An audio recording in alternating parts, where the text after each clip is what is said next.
At this moment, we are still in a phase characterized by major military operations.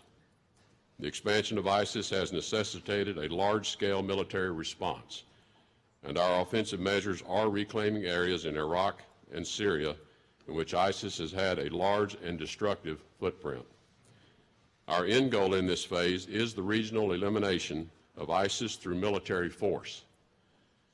The military power of the coalition will remain where this fraudulent caliphate has existed in order to set the conditions for a full recovery from the tyranny of ISIS.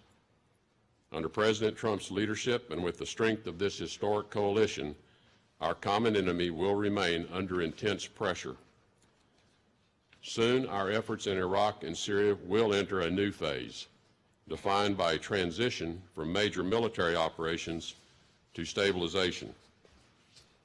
In this transition to the stabilization phase, our coalition will continue to clear landmines and return water and electricity, the basic elements that permit people to return to their homes.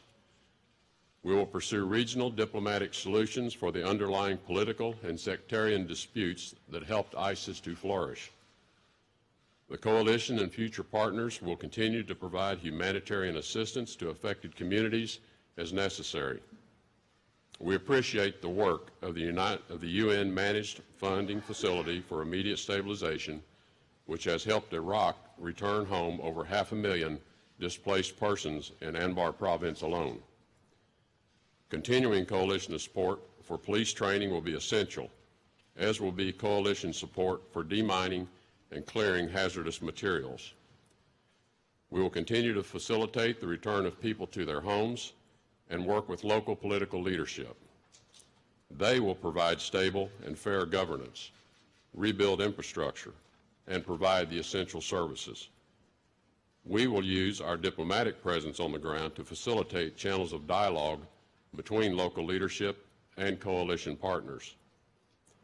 These initiatives are working well in Iraq, and we are working to tailor a similar approach specific to the challenges in Syria. While a more defined course of action in Syria is still coming together, I can say the United States will increase our pressure on ISIS and al-Qaeda